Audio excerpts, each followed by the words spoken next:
జరిగిన ఘటన చాలా దురదృష్టకరమైన అంశం.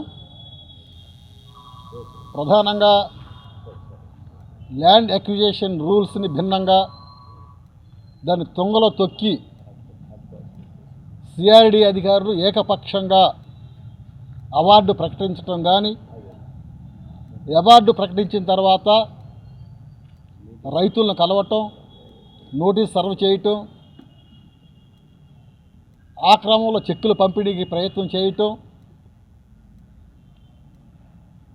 ఆ క్రమంలో రైతులు తిరస్కరిస్తే వాళ్ళ అకౌంట్లో అవార్డు మనీ జమ చేయటం, ఆ ప్రాసెస్ తర్వాత వాళ్ళు భూముల్లోకి వెళ్ళాలి తప్ప మొత్తాన్ని కూడా ల్యాండ్ అక్విజిషన్ రూల్స్కి భిన్నంగా ఇవాళ జరిగిన ఘటన స్పష్టంగా మనకు కనిపిస్తూ ఉంది. అంటే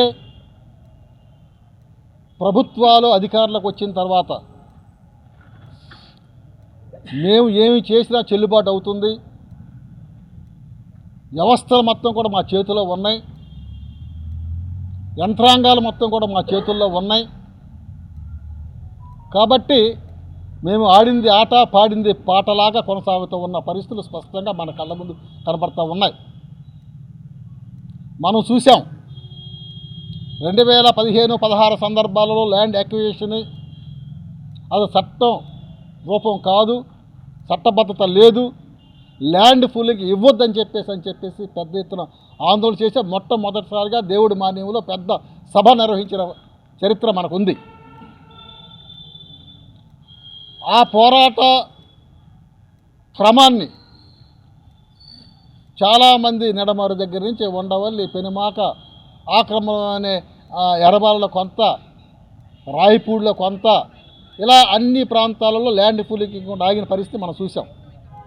ప్రభుత్వాలు మారిన తర్వాత మనం ఆశించాం ఖచ్చితంగా ఈ ప్రభుత్వాలు ల్యాండ్ పూలింగ్ నుంచి మన ప్రాంతాల్లో మినహాయిస్తుంది, జోన్లు ఎత్తేస్తుంది, కానీ మనకు ఇబ్బంది ఉండదని చెప్పేసి మనం అనుకున్నాం. కానీ దానికి భిన్నంగా జరిగింది. ఏమి మనం అనుకున్న ప్రకారాలు ఏమి జరగల. మళ్ళా ప్రభుత్వాలు మారిన తర్వాత స్పీడ్ అయ్యారు.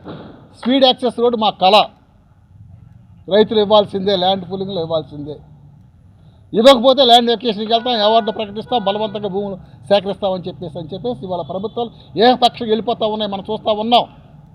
కరేడులో భూములు లాక్కుంటాం కానీ, సోలార్ పేరు మీద ఇవాళ లీజుల పేరు మీద ఆదాని అమ్మాలకి కట్టబెట్టే క్రమంలో ఈ ప్రభుత్వాలు ఎంత ముందుకెళ్తా ఉన్నాయో, కార్పొరేట్ రంగానికి ఎంత సునాయాసంగా భూములు అప్పగించేస్తూ ఉన్నారు. 99 పైసలకి మన భూములు రియల్ ఎస్టేట్ వ్యాపారాలు తీసుకోవటానికి అప్పలంగా కార్పొరేట్కి 99 పైసలకి ఇచ్చేస్తాం.